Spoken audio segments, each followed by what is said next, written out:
Welcome back to Web Certain TV. I'm Gemma Houghton. Today I'm joined by Matt Sansom, who is the Head of Strategic Content at AlphaGrid, and today we're going to be discussing the science of social and how video is used in social platforms.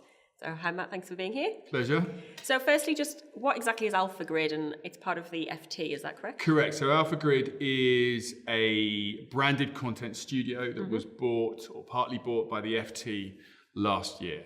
Okay, and you're focused around creating We're focused around creating content? branded content, predominantly video, but we also do events. We're trying to attract the attention of a very particular niche of the market. And this science of social is some research that you've recently done, which is looking into exactly how these senior business leaders and decision makers utilize social channels. That's right. Before we were bought by the FT a couple of years ago, and it's our job to be producing content aimed at this market for our clients. Yeah. And obviously we're particularly interested in the way that the people that we're targeting consume the video. And we looked for some research, there was none. There's stacks of research into the way millennials use social media and watch video, but there's nothing into the rather wealthy, quite attractive from many brands' point of view, that particular sector. We went to YouTube, they couldn't help us. Yeah. So we decided to do it on our own. We interview about 90 to 100 CEOs every year. We have a big exposure in Davos and these big conferences. So rather than doing the normal sound check question of what did you have for your breakfast, we started asking people, so what did you last watch on YouTube? When was it? Are you on Twitter? Do you retweet things? What's your sort of behavior? And we built up this a body of research. Like, we didn't tell people why we were doing it, so we got some quite honest and quite frank, fun, banter-style answers. But they really gave you insight. They gave us real insight, and then we put it together into a nice short edit and went back to them all and said, look, this is why we did it. We didn't tell you because we didn't really know where it was going to lead to. But and all of them then said, yes, fine, go ahead, that's fun, and use it. And that went really well. But then since we decided to do it again this year, but since we were bought by the FT, we decided to use the strength of their research team. So the FT's research division asked 400 FT subscribers who fit right into our wheelhouse, the area that we're trying to target, and asked them a whole series of questions, what news websites they trusted, how long they would expect a video to be, whether they like pre-roll ads and so on, to really find out, and what time of day they went and looked at this kind of content that we're trying to show to them, and on what devices and so on and so forth. And that's what we're presenting today. Obviously, there's a range of insights that you got from that. So say starting with the social platforms themselves, what were the key things you got from that in terms of which platforms these business leaders really go to and use? Well, I think if we go to where they go to get their news, that's where we got the most interesting findings, because the general public, if you like, beyond the world of marketing that we work in, don't differentiate between platforms and hosts and providers in the same way that we might. It's not unsurprising to find out that 400 out of 400 subscribers to the FT, they all trusted the FT the most, and then the Wall Street Journal was up there. But what was really interesting is how many people went to YouTube to get their news, and it transpired that a lot of the reason that these people go to YouTube is that they don't want their news curated for them in the same way as it might be if you go to the BBC or CNN. It's very difficult, even if no matter how hard you strive to be editorially independent, when you're making a news package, it's your choice to choose which soundbite you use, and it's your choice to write the story beforehand and the story afterwards. And it transpires a lot of people were going to YouTube to get this information, which was really interesting. Yeah, so they literally go and kind of search around a topic to see what's out there. Precisely. So if you find out that, let's say, for example, Theresa May, the UK Prime Minister, has been talking about something, rather than go to the BBC website to find out what she said, they go to YouTube to get the entire 2-minute speech and watch that. So that it's up to them they will then pull from that what they want, to take the nuances out of them that they wish, rather than someone else intentionally or otherwise curating it for them and giving them an angle that they might not necessarily want to hear or indeed agree with.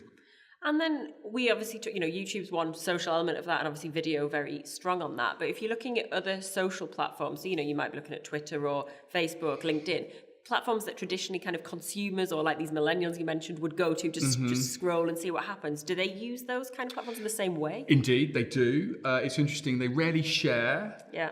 Which means that when you're trying to target these people, you have to work very hard. They're not giving you much. No, they're not giving you much. You need to take your content and really sweat it. You need to target them at different times of day with different angles of your content. If you've got a body of content that you want to use, you need to decide in advance, right, well, this is the stuff that we could do in the morning, this is stuff we could do in the afternoon. You've got to negotiate with your brand police to allow them to give you the flexibility to curate the content in a particular way, because you're targeting a particular person at a particular time, and perhaps introduce some humor in a way that you might not have done otherwise. Yeah, and you probably wouldn't think that would be appropriate. No, you wouldn't. I mean, and it's interesting. We asked people what they would watch at what times, and it was interesting. Obviously, they would do news not just in the office, but they do news and business and financial content right in the morning, through the day, and in the evening. But they would also allow humor into their lives morning, noon, and night, which we love, because we've always felt that there's a sort of trap that many people fall into when they're marketing at the kind of people that we're marketing to think, they are quite often middle-aged white men in suits who spend their lives in board meetings looking at PowerPoint presentations and Excel spreadsheets. So that's what they want to see more of. Exactly, and as a result, the content becomes quite granular, often quite dull. It's not ambitious, but we've always felt that that there is a happy medium to be found between taking a potentially light-hearted approach, but without dumbing something down. Yeah, providing value and information, but in a more light-hearted way. But doing it without patronising the viewer, and without, on behalf of your client, without not ridiculing, but without taking their core brand values and information and distilling it to a point where it becomes slightly meaningless or frivolous. And I think it is quite, when you say it, it kind of almost sounds obvious, because of course, if you're actually spending all day in quite serious conversations, always having to think, talking about things in quite a lot of depth, then actually you probably need a bit of light relief, and you need something that's going to just take away from that. And that's what would help you as a brand targeting those people really stand out, because they're going to see you above all of the other grey content. Maybe. You're right. And again, one of the things when we're talking about decision makers on social media, they're just like everyone else. They're flicking through their Facebook, or they're flicking through their, less so Facebook, to be honest. They're flicking through Twitter. One of the key findings of our research was how important LinkedIn has become, especially in the last year, in terms of a place where decision makers are consuming media, and more in a way that content makers, or indeed the people for whom they've made the content, are using LinkedIn as a key medium to get their message across. Because unlike Facebook, unlike Twitter, where you just need an email address to sign up to, LinkedIn, you have to go through a mildly laborious process of saying what your job title is, how old you are, where you're based, and so on and so forth. But it means that if you've got a piece of content, you can really, if you're paying for it to be seen by certain people, you can say, I want the chief marketing officer of companies based in Spain in this particular industry, but I don't want them to be any more than 50 years old, because I'm aiming, this is my product, and these are the kind of people I'm aiming for. And whilst you may only get a small amount of views, they're normally pretty good. Well, exactly.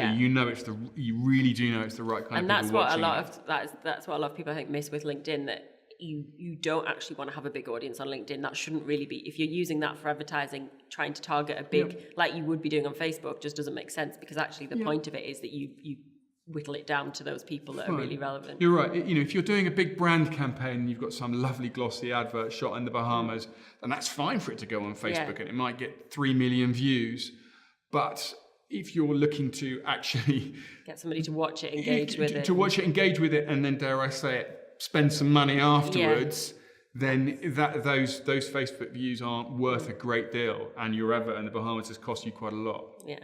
And then how much the balance between video and non-video content. So if they're looking for, news and insight, is video a very popular choice because it's, an easy way to consume, and it is quite a quick and easy, more engaging way than, say, reading a long article? Or that's a really good question. It tends to be, if people go to a news website, they will watch the video in conjunction with the text. Yeah. People will always start with the text first. And then if they are engaged enough, they will then watch the video. Yeah. What people won't do is go to an article, scroll down and take the video first. It's, they work in conjunction with each other. And one of the things we did find is that people cannot bear pre-rolls. So if you're looking to do a website with some video on there, don't you dare have the video start without anyone pressing play, because people will just become irritated, offended, and switch off and leave. Yeah, absolutely. And then in terms of the messaging that you might want to use then to attract these people, if you've got this video content and you kind of worked out the kind of approach to take with it, the lighthearted fashion and where to put it, how do you get them to choose to look at yours in the first place? What is it that would attract them to a particular piece of content?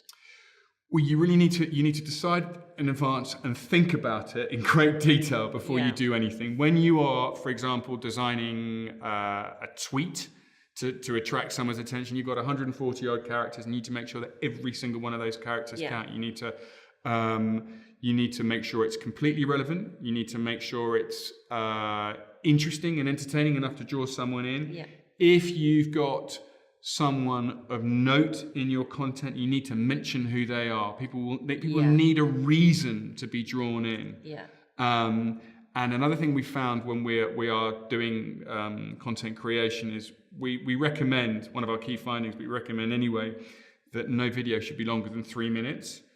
But we now, as a matter of course, will make a video, especially for social, a 30-second video, which is always subtitled, and that is going to get you to draw people into the short one and then into your main body of the video.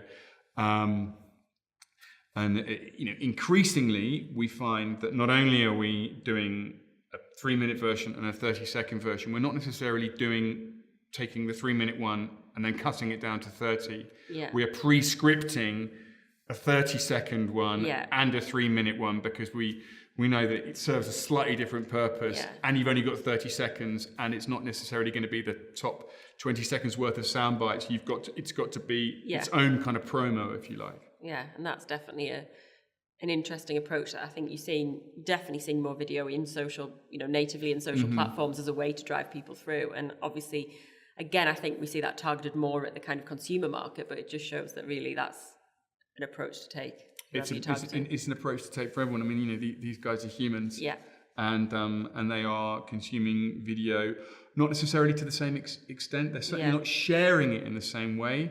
So as I said, you've got to work hard and sweat your content to make sure that you've got to throw dart after dart after dart at the dartboard to get that engagement. But then when you do, it's really worthwhile. And also, if you take your content, you need to just try and sweat it. Like I said, so if you've got a big pie of content, you need to slice it, dice it, use it different ways at different times. Yeah.